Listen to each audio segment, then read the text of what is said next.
kita iaitu Hai, saya Gabni. Dan saya Grace. Ya, jadi pada hari ini kita akan bedah siasat satu topik yang sangat dekat di hati kita, iaitu pendidikan. Jadi, tajuk perbincangan kita ialah melahirkan karamah insannya, iaitu hubungan teori perkembangan dasar pendidikan dan falsafah pendidikan kebangsaan. Kita semua pasti selalu je dengar pasal FPK ni kan?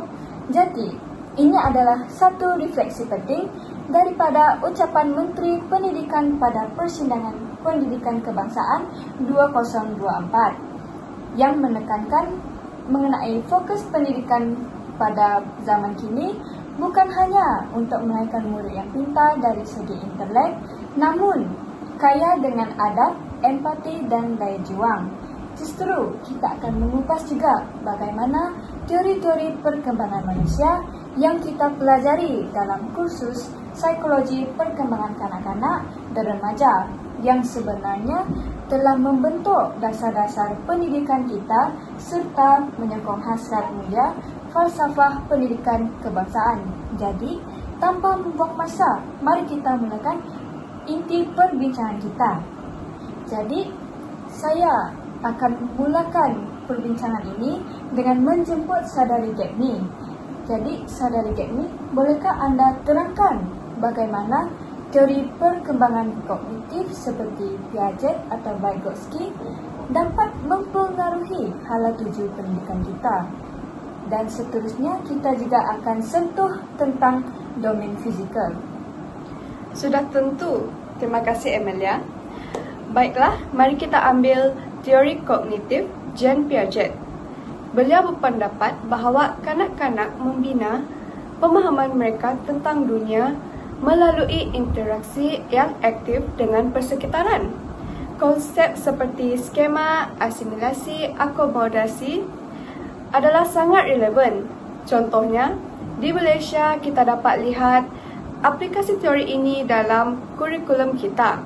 Sebagai contoh, pendekatan pembelajaran yang berpusatkan murid dan pembelajaran berasaskan projek yang diperkenalkan dalam KSSR dan KSSM. Ini telah mengiktirafkan bahawa murid bukan sekadar menerima maklumat pasif, namun sebagai pembina pengetahuan yang aktif.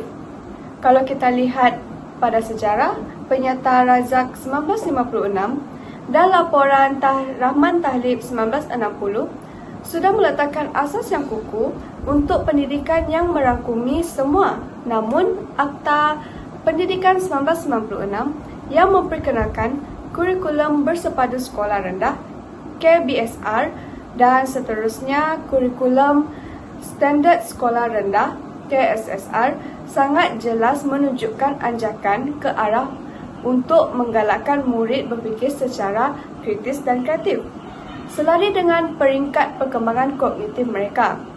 Seterusnya kita beralih ke domain fizikal, iaitu teori kematangan Arnold Gesell telah menekankan bahawa perkembangan fizikal berlaku mengikut urutan yang telah ditetapkan secara biologi. Dalam konteks pendidikan pula, ini bermakna aktiviti fizikal seperti pendidikan jasmani dan kesihatan atau kurikulum telah direka mengikut keupayaan fizikal murid, mengikut umur mereka. Kita tidak boleh paksa murid sekolah rendah untuk melakukan aktiviti yang melampaui tahap mereka. Contohnya, kita menyuruh murid sekolah rendah melakukan aktiviti yang sepatutnya untuk pelajar menengah atas saja. Pendekatan ini memastikan pembelajaran berlaku dalam keadaan yang selamat dan berkesan, menghormati jadual perkembangan biologi mereka. Itu saja hujah saya. Terima kasih Saudari Gabni, satu hujah yang sangat mantap.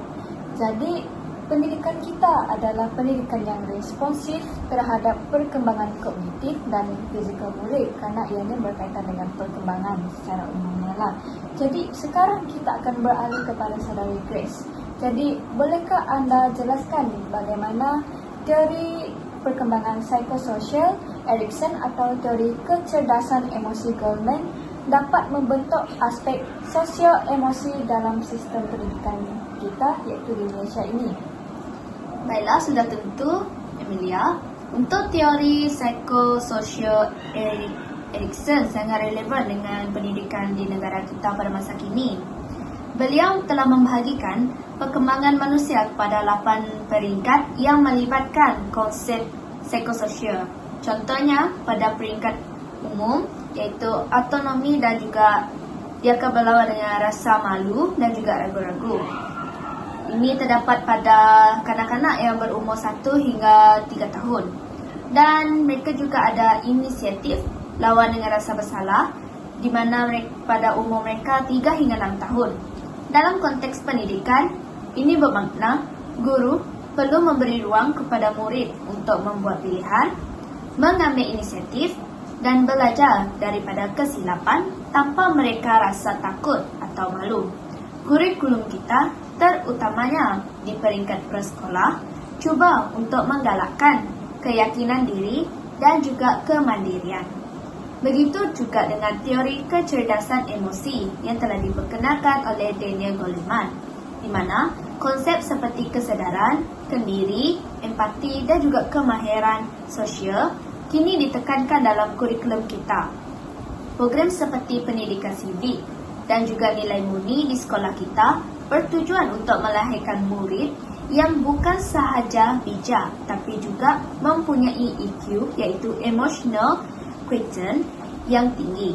Kita dapat lihat ini sebagai satu respon terhadap Akta Pendidikan 1996 yang telah mengiktirafkan pendidikan sebagai satu proses yang holistik dan juga bersepadu dalam melahirkan individu yang seimbang dari aspek jasmani, emosi, rohani dan juga intelek. Ini merupakan intipati kepada hasrat FPK itu sendiri. Itu sahaja daripada saya. Terima kasih kepada Saudari Grace. Jadi, kita akan masuk kepada analisis kritis dan juga kesimpulan. Jadi, ini perbincangan kita untuk slot kali ini adalah mengenai pandangan masing-masing mengenai dasar-dasar pendidikan yang ada di negara kita.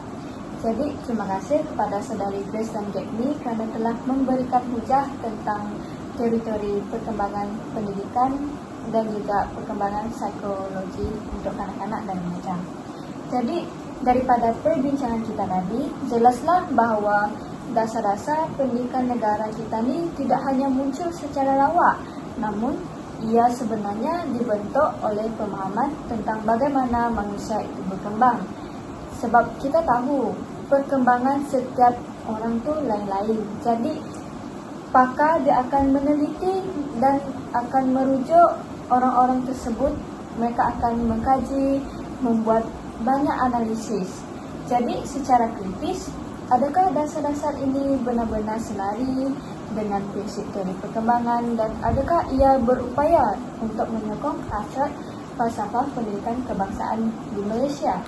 Jadi, sebelum kita mendengar pandangan daripada Saudari Gapmi dan Grace, izinkan saya juga untuk berhujah sedikit dari sudut pandangan saya.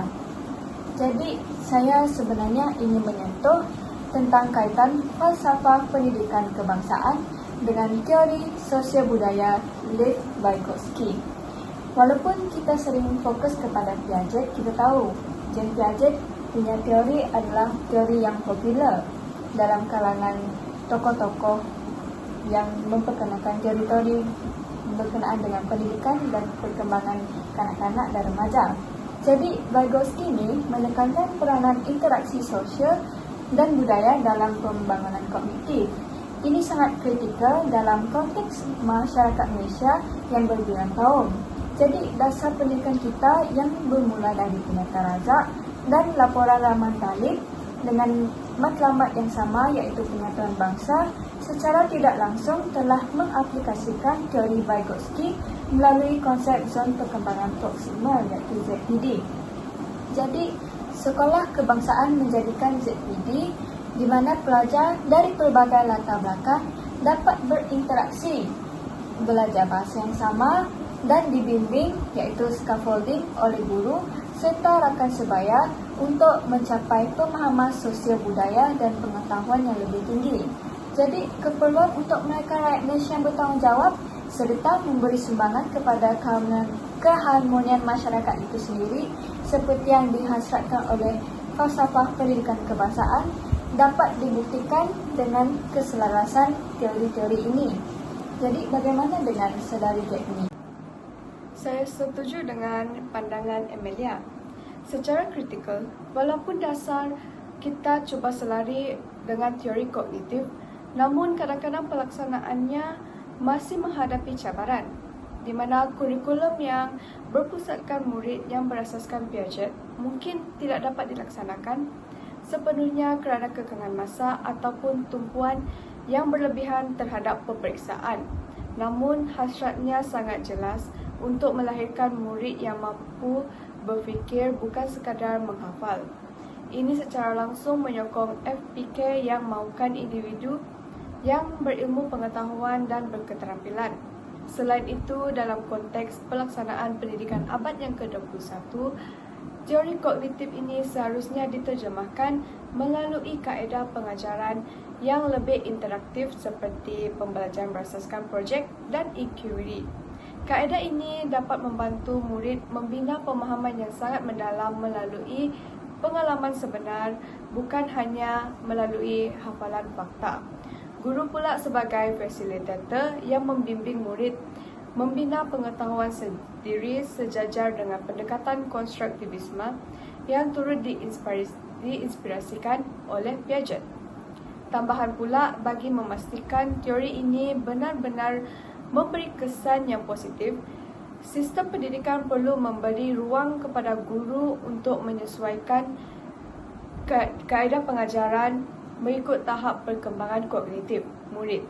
Ini supaya dapat melahirkan murid yang bukan sahaja cemerlang dalam akademik namun juga mampu berfikir secara kritis, kreatif dan reflektif, iaitu ciri-ciri insan yang seimbang seperti yang dihasratkan dalam FPK, iaitu JERIS. Sekian itu saja daripada saya, dan bagaimanakah pula pendapat Grace? Saya sangat setuju dengan pendapat yang telah diutarakan oleh kedua-dua saudari sebentar tadi.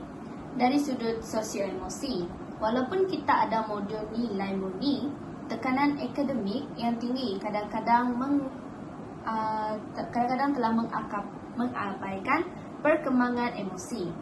Tetapi, dengan penekanan terkini pada karama insannya atau kemanusiaan yang selaras dengan nilai-nilai yang telah dikenakan oleh Goleman dan juga Erik Erikson, saya yakin kita sedang bergerak ke arah yang betul. FPK bukan sekadar slogan, tapi yang merupakan visi yang memerlukan kita mendidik setiap murid sebagai insan yang berakhlak mulia dan bertanggungjawab. Teori perkembangan memberikan kita peta jalan untuk mencapai visi tersebut. Selain itu, menurut Erikson, perkembangan emosi yang seimbang pada peringkat sekolah amatlah penting kerana ia akan membentuk identiti dan juga kestabilan sosial murid. Jika aspek ini diabaikan, murid mungkin mengalami tekanan, rendah diri atau hilang motivasi dalam pembelajaran. Justru itu, sistem pendidikan perlu menyediakan persekitaran pembelajaran yang menyokong kesejahteraan emosi seperti melalui bimbingan kaunseling, aktiviti kokurikulum serta hubungan guru-murid yang positif. Manakala menurut Goleman, kecerdasan emosi iaitu EQ memainkan peranan yang amat besar dalam kejayaan murid. Bukan sahaja dalam akademik, tapi juga dalam kehidupan seharian mereka. Elemen seperti empati, pengurusan emosi dan keupayaan bekerjasama perlu diterapkan secara berterusan dalam aktiviti pembelajaran. Ini akan sejajar dengan matlamat FPK untuk melahirkan insan yang seimbang dari aspek intelek, rohani, emosi dan juga jasmani. Oleh itu, pendidikan di Malaysia seharusnya tidak tertumpu hanya kepada pencapaian kognitif semata-mata, tetapi ia juga perlu memberikan ruang kepada pembangunan emosi dan juga sosial agar murid dia mampu menjadi warga negara yang matang, berberi kemanusiaan serta dapat menyumbangkan energi yang positif kepada masyarakat. Itu saja pandangan daripada saya. Terima kasih kepada Saudari Grace dan juga Gagni. Sungguh hebat dan memukau jawapan pandangan yang diberikan oleh saudari-saudari. Jadi, kita telah sampai di akhir program. Jadi, sebagai rumusan yang kita dapat simpulkan bahawa teori-teori perkembangan manusia adalah satu asas saintifik yang telah membimbing evolusi dasar-dasar pendidikan kita di Malaysia. Walaupun terdapat pelbagai cabaran pelaksanaan kerana mustahil cabaran itu tak ada. Visi yang digariskan dalam FPK untuk melahirkan individu yang seimbang dan harmonis dari segi diri serta berupaya memberikan sumbangan kepada kemakmuran negara adalah matlamat akhir yang didasari oleh pemahaman mendalam tentang bagaimana setiap individu berkembang sama ada secara kognitif, sosial, emosi maupun fizikal. Jadi dengan ini berakhirlah sudah perbincangan kita. Terima kasih kepada Saudari Gagni dan Grace kerana sudi meluangkan masa serta memberikan perkongsian yang sangat berharga. Jadi saya Emilia selaku host anda pada podcast kali ini akan mengakhiri episod podcast kita. Jadi semoga info-info, pandangan serta hujah yang diberikan memberikan manfaat dan dapat menyokong pendidikan negara kita. Terima kasih. Terima kasih. Bye.